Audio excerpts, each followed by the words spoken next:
We're here to send a message once again to Big Oil that our coastline is not for sale, not for sale. It's fitting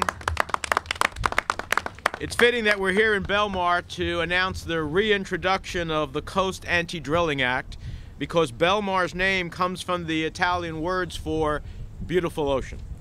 And we know our front seat to the beautiful Atlantic Ocean is partly what makes New Jersey such a great place to live and work and raise a family. From tourism to recreation to fishing and more, the Jersey Shore is vital to the lifeblood of our economy.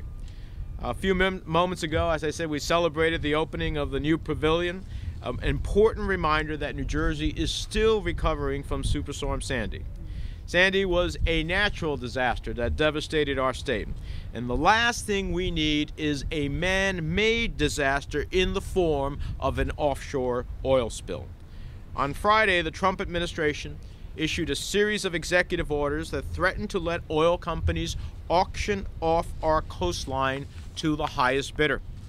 Now, I have spent, along with my colleagues, and citizens the past several years fighting to getting a ban on drilling in the Atlantic included in the Obama administration's 5-year oil leasing plan. And in late 2016, after years of hard work, the Interior Department finalized federal leasing policy for the next 5 years, basically saying there would be no drilling. Now, I'm no mathematician, but I never expected we would be revisiting the 5-year plan 6 months later. Yet here we are. The Trump administration is moving to tear up that 5-year plan and let Big Oil write up a new one that requires at least 2 offshore drilling leases in the Atlantic each year. They also announced their intention to ignore a permanent ban on drilling in parts of the Atlantic put in place by President Obama. And in my view, that action is clearly illegal and will be litigated in the courts. Because they don't stop with the expansion of drilling. Not only are they going to try to undo the 5-year plan, try to undo the permanent elements that President Obama took off the Atlantic and certain canyons, they're also rolling back protections enacted in the wake of the Deepwater Horizon tragedy. It's a deliberate decision to ignore the lessons we learned in that disaster, lessons that cost the lives of 11 workers and the livelihoods of thousands of fishermen and small business owners, not to mention the incredible natural tragedy as well. It's a plan that values one thing about all else: oil company profits. And for oil companies, expanding offshore drilling has always come down to the simple cost-benefit analysis. The initial costs of offshore drilling are paid for by the American people. We see billions of their tax dollars funneled away from things like education and infrastructure into oil company coffers each year. So Big Oil gets to drill, and the American people get the bill. Big Oil also enjoys a cap of $134 million on their liability for the economic costs of spills. $134 million. That's nothing. And guess what? Huge portions of the penalties they pay when they do get penalized are tax deductible. For the oil industry, low upfront costs and limits on liability are a recipe for huge profits. But for our shore communities, the risks are high and the rewards are low. And everyone who benefits from living, working, and vacationing along our coast stands to lose. An oil spill would threaten New Jersey's tourism industry and the 500,000 people employed by it. It would wipe out $7.9 billion fishing industry, endangering 50,000 jobs, destroying one of our largest saltwater recreational fishing industries. And it would threaten coastal property values worth over $700 billion in New Jersey alone. That's why the Coast Anti-Drilling Act doesn't merely aim to preserve the current 5-year offshore drilling ban, it stops the Atlantic from ever ending up in any plan. It draws a line in the sand, a line that we must never let Big Oil cross. Now, just this weekend, thousands of Americans in communities across our country march for action on climate change. They understand, just as we do, that our nation has so much more to gain by promoting clean, sustainable energy growth than by expanding offshore drilling. But these latest executive orders make this administration's intentions clear.